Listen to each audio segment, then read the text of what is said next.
ಅಂದರೆ ಅದೊಂದು ಪಾತ್ರದ ಹೆಸರು. ಆ ಪಾತ್ರ ಯಾರು ಅಂತ ಸಿನಿಮಾದಲ್ಲಿ ಗೊತ್ತಾಗುತ್ತೆ. ಸುಲೋಚನಾ ಫ್ರಮ್ ಸೋಮೇಶ್ವರ ಅಂತ.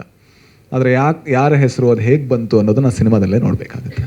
ಬಟ್ ಟ್ರೈಲರಲ್ಲಿ ಅದು ಗೊತ್ತಾಗ್ತಿದೆ. ಅಂದರೆ ಸೂ ಫ್ರಮ್ ಸೋ ಅಂದರೆ ಸುಲೋಚನಾ ಫ್ರಮ್ ಸೋಮೇಶ್ವರ ಕಟ್ಟಾಗಿ ಸೂ ಫ್ರಮ್ ಸೋ ಅಂತ ಆಗ್ತಾ ಇದೆ. ಹೌದು, ನನ್ನ ನಿರ್ಮಾಣದಲ್ಲಿ ನಾವಿದ್ದೀವಿ. ಹಾಂ, ಇದರಲ್ಲ ನನಗೆ ಇದರಲ್ಲಿ ಕಾಮಿಡಿ ಸರ್. ಅಂದರೆ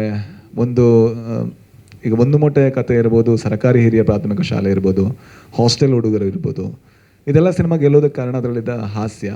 ಜೊತೆಗೆ ನಮ್ಮ ಪ್ರೊಡಕ್ಷನ್ ಹೌಸಲ್ಲೂ ಕೂಡ ಹಾಸ್ಯಕ್ಕೆ ನಾವು ಜಾಸ್ತಿ ಒತ್ತು ಕೊಡದೆ ಸ್ವಲ್ಪ ಟೈಮ್ ಆಗಿತ್ತು. ಒಂದು ಮೊಟ್ಟೆಯ ಕಥೆ ಆದಮೇಲೆ ನಾವೇನು ಕಾಮಿಡಿ ಮಾಡಲೇ ಇಲ್ಲ. ಹಾಗಾಗಿ ಮತ್ತೊಂದು ಕಾಮಿಡಿ ಸಿನಿಮಾನ ಬರಿಬೇಕು ಅಂತ ಅಂದ್ಕೊಂಡಾಗ JPಗೆ ತುಂಬ ಸ್ಟ್ರೆಂತ್ ಇದೆ ಕಾಮಿಡಿಲಿ. ಯಾಕಂದರೆ ಅವರು ಕನ್ನಡ ಸಿನಿಮಾಗೆ ಹೊಸಬರಾದರೂ ಕೂಡ ಅವರು ರಂಗಭೂಮಿಯಲ್ಲಿ ಹಲವಾರು ವರ್ಷಗಳಿಂದ ಅವರು ತುಳು ನಾಟಕಗಳನ್ನು ಬರೆದಿದ್ದಾರೆ. ಬೇರೆ ಬೇರೆ ರೀತಿಯಲ್ಲಿ ಅವರು ಒಬ್ಬ ಒಳ್ಳೆ ನಟ ಕೂಡ ಹೌದು. ಅವರು ನಮ್ಮ ಸಪ್ತಸಾಗರದ ಆಚೆ ಎಲ್ಲೋ ಅಲ್ಲಿ ಒಂದು ದೀಪಕ್ ಅನ್ನುವಂಥ ಪಾತ್ರವನ್ನು ಮಾಡಿದ್ದಾರೆ. ಜೊತೆಗೆ ನಂದೇ ಒಂದು ಸಿನಿಮಾ ಇತ್ತು, ನಮ್ಮ ಎಲ್ಲ ಸಿನಿಮಾಗಳಲ್ಲಿ ಇದೆ, ನಂದೇ ಒಂದು ಸಿನಿಮಾ ಅಲ್ಲ ಸಾರಿ, ಒಂದು ಮೊಟ್ಟೆ ಕಥೆಯಿಂದ ಹಿಡಿದು ಇಲ್ಲಿ ತನಕ ಎಲ್ಲ ಸಿನಿಮಾದಲ್ಲೂ ಇದ್ದಾರೆ. ಆದರೆ ದೊಡ್ಡ ರೋಲ್ ಕೊಡ್ತಾ ಇರಲಿಲ್ಲ, ಅದಕ್ಕೆ ಇವತ್ತು ಅವರೇ ಬರ್ಕೊಂಡು ದೊಡ್ಡ ರೋಲು ಅವರೇ ಮಾಡಿದ್ದಾರೆ. ಸೊ ಮುಖ್ಯ ಕಾರಣ ಇದೊಂದು ತುಂಬ ಎಂಟರ್ಟೈನಿಂಗ್ ಆ್ಯಂಡ್ ಎಂಗೇಜಿಂಗ್ ಕಾಮಿಡಿ. ಜೊತೆಗೆ ನಾನು ಈ ವೇದಿಕೆಯಲ್ಲಿರುವಂಥ ಹೆಚ್ಚಿನ ನಟರ ದೊಡ್ಡ ಅಭಿಮಾನಿ. ನಾನು ಜೀವನದಲ್ಲಿ ಅಂದ್ಕೊಳ್ಳೋದು, ನನಗೆ ಯಾವತ್ತೂ ಕೂಡ ದೀಪಕ್ ರೈ ಪಾಣಾಜಿ ಥರ ಕಾಮಿಡಿ ಟೈಮಿಂಗ್ ನಂಗೆ ಮಾಡೋಕ್ಕೆ ಸಾಧ್ಯನೇ ಇಲ್ಲ ಅಂತ. ಅದನ್ನು ನಾನು ಎಲ್ಲ ಕಡೆ ಹೇಳ್ಕೊಂಬಂದಿದ್ದೇನೆ. ಅಷ್ಟು ಒಳ್ಳೆ ಕಾಮಿಡಿ ನಟ. ಜೊತೆಗೆ ಅವರ ಸ್ಟ್ರೆಂತ್ ಇರ್ಬೋದು, ಅದೆಲ್ಲ ಕೂಡ JP ಗೊತ್ತು. ಯಾಕಂದರೆ JP ಅವರನ್ನ ರಂಗಭೂಮಿಯಲ್ಲಿ ನಿರ್ದೇಶಿಸಿದ್ದಾರೆ. ಜೊತೆಗೆ ಈ ಸಿನಿಮಾ ಕಂಪ್ಲೀಟ್ ಆದಮೇಲೆ ನೋಡಬೇಕಾದ್ರೆ ಮತ್ತೆ ಇನ್ನೊಬ್ಬ ನಟನನ್ನು ನಾನು ಹೇಳ್ತೀನಿ. ಅಂದರೆ ಅವರ ಥರ ಆ ರೋಲನ್ನು ನನಗೆ ಸಿಕ್ಕಿದ್ರೆ ನಂಗೆ ಮಾಡೋಕ್ಕಾಗ್ತಿರ್ಲಿಲ್ಲ ಅಂತ. ಅದು ಶನಿಲ್ ಗೌತಮ್ ಅವರು ತುಂಬ ಚೆನ್ನಾಗಿ ಮಾಡಿದ್ದಾರೆ. ಸೊ ಇಂಥ ಒಳ್ಳೆ ನಟರು ಎಲ್ಲ ಬಂದು ಇಂಥ ಒಳ್ಳೆ ಕಾಮಿಡಿ ಮಾಡಬೇಕು ಅಂದಾಗ ಅದು ನಮಗೆ ಲಾಭ ಅಂತ ಅನಿಸ್ತು ನಮ್ಮ ಪ್ರೊಡಕ್ಷನ್ ಹೌಸ್ಗೆ. ಜೊತೆಗೆ JP ಈ ಸಿನಿಮಾ ಮಾಡೋಕ್ಕೆ ತುಂಬ ವರ್ಷ ಕಾದಿದ್ದಾರೆ. ನಾವು ಜೊತೆಗೆ ಬೆಳೆದಿದ್ದೀವಿ ಈ ಕತೆ ಜೊತೆಗೆ. ಹಾಗಾಗಿ ನಾವು ಸಿನಿಮಾ ಮಾಡಿದ್ವಿ ಸರ್.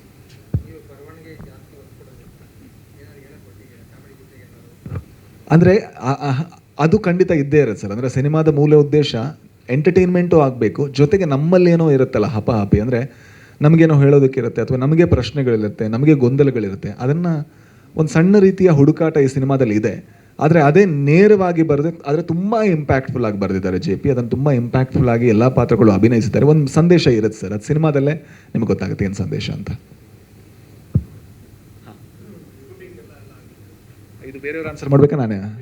ಹಾಂ, ಶೂಟಿಂಗ್ ಒಂದು 45ರಿಂದ 50 ದಿವಸದ ಇದರಲ್ಲಿ ನಮ್ಮ ಮಂಗಳೂರಿನ ಸ್ವಲ್ಪ ಒಳಗೆ ಹೋದ್ವಿ. ಯಾಕಂದ್ರೆ ತುಂಬ ರೂರಲ್ ಆದ ಕಾರಣ ಬೆಳ್ತಂಗಡಿ ಸುತ್ತಮುತ್ತ ಕಕ್ಕೆಪದವು ಅನ್ನುವಂಥ ಜಾಗದಲ್ಲಿ ಇದನ್ನು ಹೆಚ್ಚಿನ ವೇಣೂರು ಸುತ್ತಮುತ್ತ ಹೆಚ್ಚಿನ ಇದನ್ನು ಶೂಟ್ ಮಾಡಿದ್ವಿ. ನೈಜ ಘಟನೆ ಅಲ್ಲ ಸರ್, ನೈಜ ಯಾವುದೇ ಕಾಲ್ಪನಿಕ, ಕಂಪ್ಲೀಟ್ಲಿ ಕಾಲ್ಪನಿಕ. ಆದರೆ ಪಾತ್ರಗಳನ್ನು ನೀವೆಲ್ಲೋ ನೋಡಿದ್ದೀರಾ. ಇದರಲ್ಲೊಂದು ಭಾವ ಅಂತ ಪಾತ್ರ ಬರುತ್ತೆ. ಈ ಥರದ ಭಾವನನ್ನು ನಾವು ಪ್ರತಿ ಫಂಕ್ಷನಲ್ಲಿ ನೋಡಿದ್ದೀವಿ ಅಂತ ಅನ್ಸುತ್ತೆ. ಅದು ಹೇಳಿದ ತಕ್ಷಣ ಎಲ್ಲರೂ ನಗಾಡಿದ್ರು, ನಗು ಬಂತು. ಅಯ್ಯಣ. ಸೊ ಪ್ರತಿಯೊಂದು ಊರಲ್ಲೂ ನೋಡಬಹುದಾದಂಥ ಒಬ್ಬ ಭಾವ ಇದ್ದಾರೆ. ಆ್ಯಂಡ್ ಜೊತೆಗೆ ಒಬ್ಬ ರವಿ ಅಣ್ಣ ಇದ್ದಾರೆ, ಬಹಳ ಧೈರ್ಯವಂತ ಆದರೆ ಎಲ್ಲೋ ಒಂದು ಕಡೆ ಭಯ ಇರುವಂಥ ರವಿ ಅಣ್ಣ ಇದ್ದಾರೆ. ಜೊತೆಗೆ ತುಂಬ ಆಸೆಯಿಂದ ಇನ್ನೇನೋ ಮಾಡಬೇಕು ಅಂತ ಹೇಳಿ ಹಾಳು ಮಾಡ್ಕೊಳ್ಳುವಂಥ ಅಶೋಕ ಅನ್ನುವಂಥ ಪಾತ್ರ ಇದ್ದಾರೆ. ಜೊತೆಗೆ ಪ್ರತಿ ಹಳ್ಳಿಯಲ್ಲಿರುವಂಥ ಒಬ್ಬರು ಭಾನು ಅಂತ ಒಂದು ಪಾತ್ರ ಇದ್ದಾರೆ. ಸೊ ತುಂಬ ಒಳ್ಳೆಯ ಸಿನಿಮಾ. ಆ ಸುತ್ತಮುತ್ತನೇ ಶೂಟ್ ಆಯ್ತು ಸರ್. ಸರ್ ತುಂಬ ಫುಲ್ಲು ಸರ್. ಹೆಚ್ಚಿನವ್ರನ್ನ ಕರ್ಕೊಂಬಂದಿಲ್ಲ. ಆಮೇಲೆ ಒಂದು 30 ಜನ ಆರ್ಟಿಸ್ಟ್ ಇದ್ದಾರೆ ಸರ್. ಅಂದರೆ ತುಂಬ ಆರ್ಟಿಸ್ಟ್ಗಳು ಈ ಸಿನಿಮಾದಲ್ಲಿ. ಹಳ್ಳಿ ಆದ ಕಾರಣದಿಂದ ಹಳ್ಳಿಯ ಎಲ್ಲ ಪಾತ್ರಗಳು ಒಂದೊಂದು ರೀತಿಯಲ್ಲಿ ತುಂಬ ಇಂಪಾರ್ಟೆಂಟ್ ಆಗುತ್ತೆ. ಹಾಗಾಗಿ ಒಂದು 30 ಜನ ಕಾಣಿಸೋ ಅಂತ ನೆನ್ಪಿಟ್ಕೊಳ್ಳುವಂಥ ಆರ್ಟಿಸ್ಟೇ ಇದ್ದಾರೆ ಸಿನಿಮಾದಲ್ಲಿ. ಹೌದು, ಹಾಂ. ಸಿನಿಮಾದಲ್ಲಿ ಒಂದು ಯಾವುದೋ ರೀತಿಯ ಆರಂಭ ಅಲ್ಲಿಂದ ಆಗುತ್ತೆ. ಅದರಿಂದಾಗಿ ಪೋಸ್ಟರ್ ಆರಂಭ ಕೂಡ ಅಲ್ಲೇ ಆಗಲಿ ಅಂತ ಇದು ಮಾಡಿದ್ದು.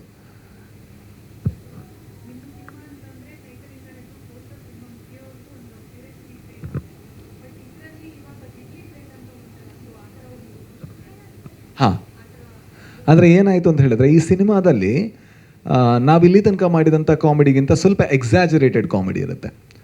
ಆ ಎಕ್ಸಾಜರೇಟೆಡ್ ಕಾಮಿಡಿಯನ್ನು ಇನ್ನೊಂದು ಲ್ಯಾಂಗ್ವೇಜಲ್ಲಿ ಹೇಳಬೇಕಂದ್ರೆ ಸ್ವಲ್ಪ ಕ್ಯಾರಿಕೇಚರಿಶ್ ಆದಂತಹ ಪರ್ಫಾರ್ಮೆನ್ಸ್ಗಳು, ಜೊತೆಗೆ ಅದೇ ರೀತಿಯ ಮ್ಯೂಸಿಕ್ ಇರ್ಬೋದು, ಅದೇ ರೀತಿಯ ಬರವಣಿಗೆ ಕೂಡ ಇರುತ್ತೆ. ಹಾಗಾಗಿ ಅದನ್ನು ಯಾವ ರೀತಿ ರಿಫ್ಲೆಕ್ಟ್ ಮಾಡಬೇಕು ಅಂತ ನಮಗೆ ಗೊತ್ತಾಗ್ತಾ ಇರಲಿಲ್ಲ. ಬೇರೆ ಬೇರೆ ರೀತಿ ಪೋಸ್ಟರ್ಗಳನ್ನು ಟ್ರೈ ಮಾಡಿದ್ವಿ. ಆದರೆ ಯಾವಾಗ ಆ ಪಾತ್ರಗಳು ಈ ಥರ ಕಾಣಿಸೋಕ್ಕೆ ಶುರು ಮಾಡಿದ್ವು, ಆಗ ನಮಗೆ ಇಲ್ಲ, ಇದು ಕತೆ ಕರೆಕ್ಟ್ ಆಗಿದೆ. ಅದು ಜಿಬ್ಲಿ ಅನ್ನೋದಕ್ಕಿಂತ ಇದನ್ನು ತುಂಬ ಚೆನ್ನಾಗಿ ಪೋಸ್ಟರ್ ಮಾಡುವಂತಹ ಆ್ಯನಿಮೇಷನ್ಗಳಲ್ಲಿ ಕೆಲಸ ಮಾಡಿದಂಥ ಒಂದು ತಂಡವೇ ಮಾಡಿದ್ದು. ನಾನು ಹೇಳಿದೆ ಜಿಬ್ಲಿಗೆ ಹತ್ತಿರ ಆಗಬಾರ್ದು ಅಂತ, ಯಾಕಂದರೆ ಜಿಬ್ಲಿ ಮಾಡಿದ ತಕ್ಷಣ ಅದು ಒಬ್ಬ ದೊಡ್ಡ ಆರ್ಟಿಸ್ಟಿಗೆ ಮಾಡೋ ಮೋಸ ಆಗುತ್ತೆ. ಹಾಗಾಗಿ ಅವರೇ ಇರುವಂಥ ಇದನ್ನು ಅವರೇ ಒಂದು ಇಮೇಜ್ ಕ್ರಿಯೇಟ್ ಮಾಡಿ ಪ್ರತಿಯೊಂದನ್ನು ಕೂಡ ಜಸ್ಟ್ ಒಂದು ಕಾಪಿ ಮಾಡಿ ಇದು ಮಾಡಿರ್ತಾರಲ್ಲ. ಯಾಕಂದರೆ ಈ ಒಂದು ಸೀನೇ ಇಲ್ಲ ಫಿಲ್ಮಲ್ಲಿ, ಎಕ್ಸಾಕ್ಟ್ ಫ್ರೇಮ್ ಇಲ್ಲ, ಪ್ರತಿಯೊಂದನ್ನು ಕ್ರಿಯೇಟ್ ಮಾಡಿದ್ದು. ಒಂದು ಫೋಟೋ ತಗೊಂಡು ಅದನ್ನು ಅವರು ಪೇಂಟ್ ಮಾಡಿ ಡಿಜಿಟಲ್ ಆರ್ಟ್ ಮಾಡಿ ಅದನ್ನು ಫಿಲ್ಮ್ ಮಾಡಿ, ಸೊ ಆ ಥರ ಮಾಡಿದ್ದು. ಬಟ್ ಅದು ಕಾರಣ ಅದು ಅಂದರೆ ಒಂದು ಕಾಮಿಡಿಯನ್ನು ಚೆನ್ನಾಗಿ ರೆಪ್ರೆಸೆಂಟ್ ಮಾಡಬೇಕು, ಯಾವ ರೀತಿ ಮಾಡೋದು, ಇಲ್ಲಾಂದರೆ ಬರೀ ಮುಖ ಆಗುತ್ತೆ, ಅದು ಅಷ್ಟು ಚೆನ್ನಾಗಿರಲ್ಲ ಅಂತ ಹೇಳಿ ಥಿಂಕ್ ಮಾಡಿ ಇಲ್ಲಿಗೆ ಬಂದ್ವಿ ನಾವು. ಯಾರು ಸರ್ ನಮ್ಮ ಮಾಡಿದ್ರೆ ನಾವೇ ಫುಲ್ ಹಾಕೊಂಡ್ಬಿಡ್ತೀವಲ್ವಾ, ಅವರು ಸ್ವಲ್ಪ ಆ್ಯಕ್ಟ್ ಮಾಡಲಿ ಅಂತ ಅವ್ರು ನಮ್ಮನ್ನು ಹೊರಗೆ ಹಾಕಿದ್ರು. JP ಮಂಗಳೂರು ಭಾಷೆನೇ ಇರುತ್ತೆ, ಮಂಗಳೂರು ಸುತ್ತಮುತ್ತನೇ ಕತೆ ನಡೀತಾ ಇರುತ್ತೆ ಹಾಗಾಗಿ.